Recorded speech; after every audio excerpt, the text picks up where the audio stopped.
नमस्कार, दिल्ली डायरीमध्ये आपलं स्वागत आहे। आज दिल्ली दौऱ्यामधील दुसऱ्या दिवशी आम्ही येऊन पोहोचलो आहोत राजघाट या ठिकाणी।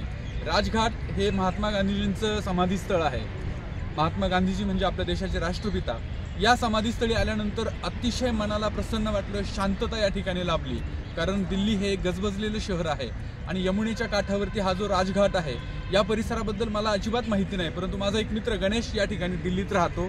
राजघाटाबद्दलची बरीचशी त्याला माहिती आहे।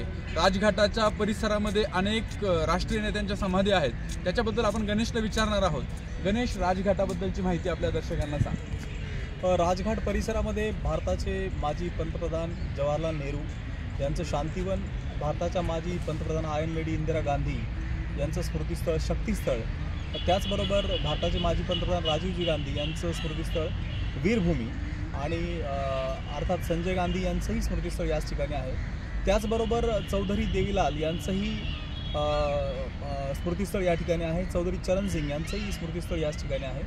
अशा राष्ट्रीय नेत्यांच्या स्मृतिस्थळांचा हा एक यमुनेकाठचा हा एक परिसर आहे आणि शहराच्या कोलाहलापासून दूर मनाला थोडी शांतता मिळावी यासाठी अनेक लोक या ठिकाणी येत असतात। आजही सुट्टीचा दिवस असल्याने या ठिकाणी स्मृतिस्थळावरती बऱ्यापैकी लोकांची गर्दी आहे आणि अतिशय हिरवागार आणि अतिशय शांत परिसरामध्ये आल्यानंतर मनाला एक वेगळी अनुभूती मिळते। या ठिकाणी ज्यावेळेस परदेशातून अनेक राष्ट्राध्यक्ष, अनेक देशांचे राष्ट्राध्यक्ष ज्यावेळेस भारत भेटीला येतात तर ते राजघाटावरती नक्की येतात। तर म्हणजे महात्मा गांधींची ख्याती फक्त भारतापुरतीच नव्हे तर संपूर्ण जगामध्ये पसरलेली आहे।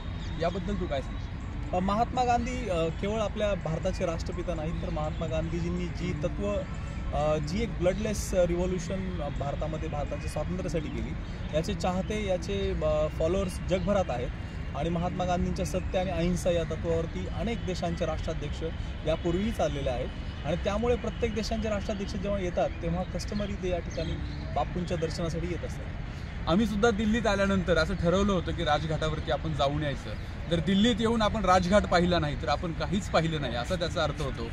दिल्ली डायरीमध्ये असेच सोबत राहा। गणेश, माहिती दिल्याबद्दल धन्यवाद। पुढच्या स्थळासाठी, पुढच्या ठिकाणासाठी तुम्ही आमच्या सोबत राहा। धन्यवाद। थँक्यू।